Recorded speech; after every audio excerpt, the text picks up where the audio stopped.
My daughter showed up after 8 years of silence, asking for an inheritance she thought I owed her. I told her to unblock my number and read the messages she ignored for years, the ones that explained everything. The question was, would she finally understand what she threw away? Before we unpack all of that, if you're here for complex stories about family justice, make sure you're subscribed. You want to see how this unfolds. If you'd told me 8 years ago I'd be writing this, I would have laughed in your face. I'm not here for sympathy. This isn't about closure either. It's just to get it all off my chest. I used to believe time healed everything. It doesn't. Sometimes it just shows you who really cared. 8 years ago, my life came apart at the seams. My wife, Marlene, and I were getting a divorce. We'd been married for over 20 years. She was 46. I was 48. We had a daughter together, Emma.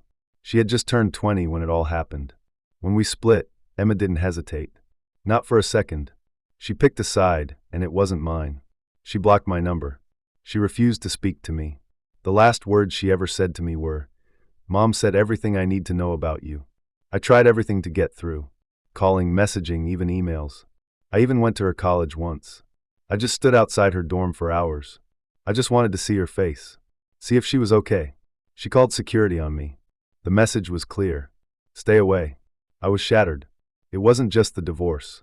It was the complete and sudden erasure. The one person I thought would at least ask me why. But she never did. No questions. No room for my truth. Just silence. The truth is, Marlene had spun a perfect narrative. In her story, I was the villain. The absent, selfish husband. Too wrapped up in my construction work to care about my family. And yeah, I worked long hours. I was the only one bringing in money. Marlene stayed home raising Emma. I never minded that. Hell, I was proud I could give them that life. But when things got tense between us, when the fight started, it was easy for her to turn our daughter against me. She had a captive audience. I was just the bad guy. No trial. No jury. Just judgment. For 8 long years, I lived with that silence. My main focus became my work and caring for my mother. She was slipping away into Alzheimer's.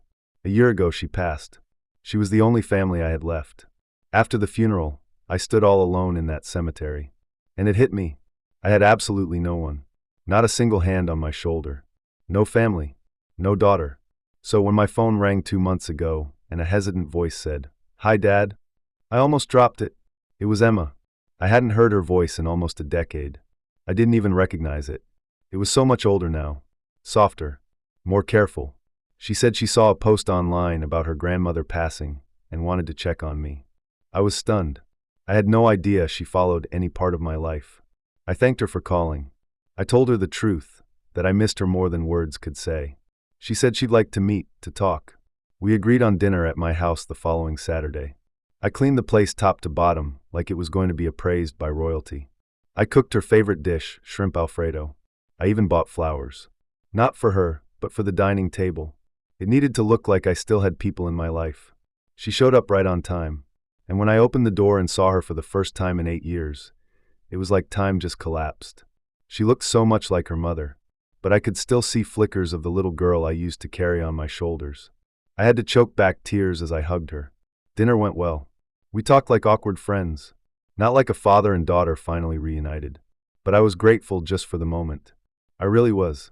And then, I asked her the question that had been living in my throat for nearly a decade. "Why?" I asked. "Why didn't you ever ask me for my side?" She just looked down. "I was scared," she said quietly. "Mom said things, and I believed them. I didn't know better. I guess I didn't want to know better." She apologized. She said she regretted everything, that she was ashamed. God, I really did want to believe her. But I knew something was off. Eventually, the conversation turned. I asked her what made her reach out to me now. That's when the Real story came out. She had gotten engaged a few months ago. Money was tight. She was hoping the lawyers would be contacting her about Grandma's inheritance. When they didn't, she decided to reach out. I tried to keep my face neutral. I just nodded.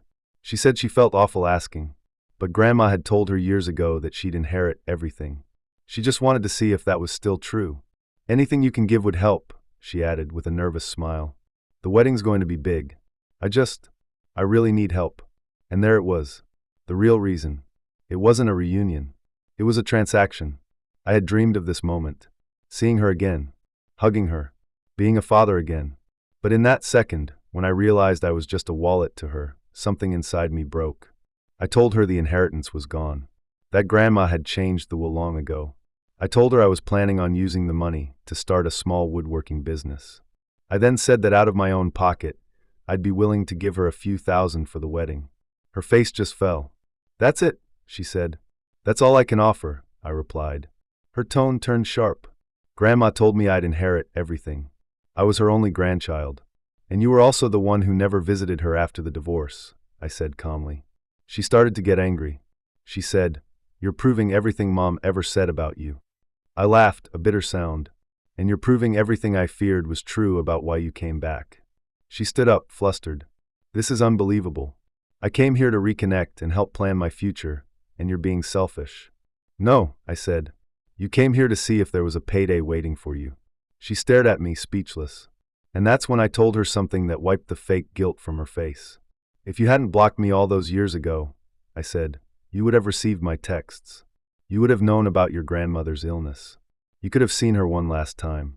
And maybe, just maybe, she would have kept her promise to you." She just stood there, shaken. "What texts?" she asked. "Unblock my number," I said. She did. I forwarded every single one of them. The ones where I begged her to talk to me. The ones where I updated her on her grandma's condition. The one where I invited her to say goodbye before the funeral. Silence. Then she said, "I didn't know. You didn't want to know." We just sat there in the quiet. Then I stood up. "I don't hate you, Emma. I probably never could. But I don't trust you. And love without trust isn't love at all." She opened her mouth to speak, but I raised my hand. "I spent 8 years missing you, mourning you, even though you were still alive. But I'm done mourning. I'm done waiting. And I'm done being a father to someone who only remembers me when there's money involved." She left without another word. I stood in my quiet house once again. Alone. But finally at peace. But the story doesn't end there. 3 days after Emma stormed out, I got another call from a number I hadn't seen in years. It was Marlene. For a second, I thought it was a prank call. I just stared at the screen as her name flashed like a ghost. I let it go to voicemail. She called again the next morning, and again that night. On the 4th call, I answered. I wasn't curious. I was just done running. I was tired of letting them write my story while I stayed silent. "David." Her voice was cautious, almost soft. "Can we talk?" I said nothing. "I know I'm the last person you want to hear from," she said. "You're right." There was a long silence on her end of the line. She took a breath. Emma came home upset. She told me everything. I almost hung up right there. I didn't want to relive it. I didn't want to hear Marlene's voice twisting the truth one more time. But something inside me said, "Hear her out. Finish it." "She told me you offered her money and she refused it," Marlene said. I just snorted. "That's not quite how it went." She paused again. "You're right. I know Emma. I know when she's lying. But that's not why I'm calling. I want to apologize." That stopped me. For a second, I couldn't say anything. 8 years too late. I finally said, "I know." Her voice cracked. "I destroyed you. And I told myself it was justified. I told myself you were cold and distant and didn't care about us. I painted you as the villain. It made it easier for Emma to stay with me." "So you admit it?" "Ido." I was angry. I was bitter. I didn't want her to leave me. And I knew if she had a choice, if she heard your side, she might have. "She would have," I said. "I never would have turned her against you." "I know," she whispered. I leaned back in my chair. I stared out the kitchen window at the quiet backyard. "You know what the worst part was?" I said after a moment. "It wasn't the lies. It wasn't even losing the house or half my savings. It was watching my own daughter erase me like I never mattered. Like I didn't raise her. Like every bedtime story, every scraped knee, every Christmas morning meant nothing." "I'm sorry, David," Marlene said quietly. "I really am. I should have felt vindicated. Instead, I just felt tired. I begged her to see me," I said. "For years. You told her I was harassing her. You threatened me with lawyers." "I know," she said.